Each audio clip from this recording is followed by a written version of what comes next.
Good Tuesday morning, all you cool cats and kittens. Let's go over some morning work today. Today is Text Structure Tuesday, and today's Tuesday, and we'll put the date on our paper, which is 4-7-20. Remember, that's, I know at home that maybe isn't as important, but when you come back to school next year, or maybe hopefully at the end of this year, we can still keep those routines going. Remembering to put our names on our papers, remembering to put our dates on our papers, remembering how to line up, how to walk in the hallway. Don't forget all those things. All right, so today we have Text Structure Tuesday, and when we're talking about text structure, we're just talking about the way that a text is laid out or the way that it's set up. What is the text trying to teach us, or what is it trying to do for us? So here we have a passage about Jane Goodall, who was a lady who studied chimpanzees. And so let's read this and see if we can decipher and figure out which one of these is the best answer choice to tell us the structure of this text. All right, so I'm going to read this to you. Jane Goodall is an anthropologist most famous for her studies of chimpanzees in the wild. She was born on April 3rd, 1934, in London, England. As a young girl, she loved animals and dreamed of going to Africa to study some of her favorite animals, such as chimpanzees. In her 20s, she went to visit a friend in Africa. A British archaeologist named Louis Leakey offered her a job studying chimpanzees. She moved to Gombe Stream National Park in Tanzania, Africa. Throughout her time in Africa, she made some important discoveries about the primates. For example, she learned that chimps made and used tools. Until this discovery, people thought only humans made and used tools. Scientists also thought that chimpanzees only ate plants. However, Jane discovered that the chimps hunted in packs for meat. Jane also was able to observe the chimps' personalities. She gave the chimps names and noticed they expressed emotions such as sadness, anger, and joy. Jane has written several articles and books about her experience with the chimpanzees.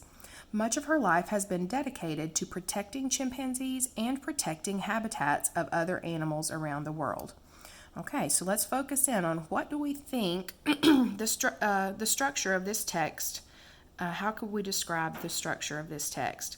So our answer choices are compare and contrast. Remember, that's when we tell how two things are alike or different. Is this comparing and contrasting? Is it telling how two things are alike and different? No. So I can mark that one out. Cause and effect. Remember, a cause is the why and the effect is the what. Why did something happen and what happened because of that? Does this tell us a cause and an effect? I guess we could go into, well, the cause was she wanted to study chimpanzees. The effect is that she went to study them. So we'll leave that one on the table for now. Problem and solution.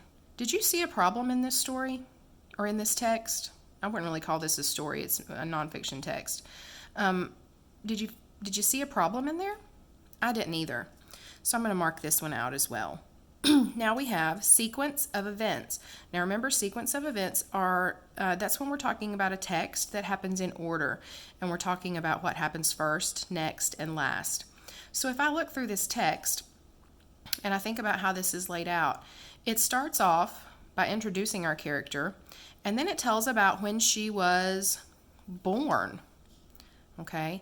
Then it goes on to tell us about her life as a young girl. Then it tells us what happened as she grew up into adulthood in her 20s. Okay, so is that a sequence? When she was born as a young girl in her 20s? Okay, then it tells us that she moved.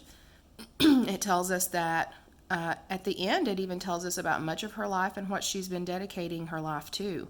So even though there might be a cause and effect in this text, I believe, given these signal words that I see here that tell me what happened throughout her life, I believe that sequence of events is the best answer for this text.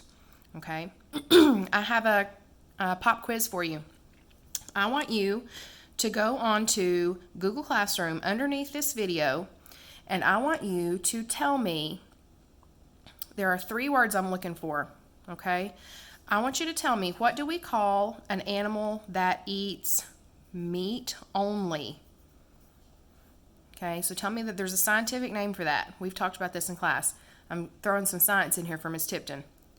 And then what do we call an animal that eats both plants and animals?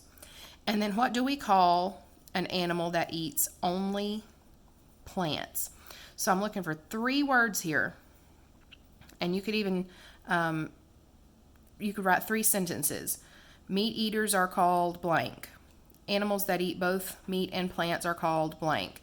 Plant eaters are called blank. A lot of times we think about dinosaurs when we're talking about these names for some reason, but it applies to all animals. If you go on to Google Classroom underneath this video and answer this question for me, I'm going to give you bonus points. I don't know what for. I'll think on it. If you do this, I will be super impressed. Just an extra little challenge for you. Okay? Do that for me. I want to see who's watching my videos. All right. I love you. I miss you. Happy Tuesday.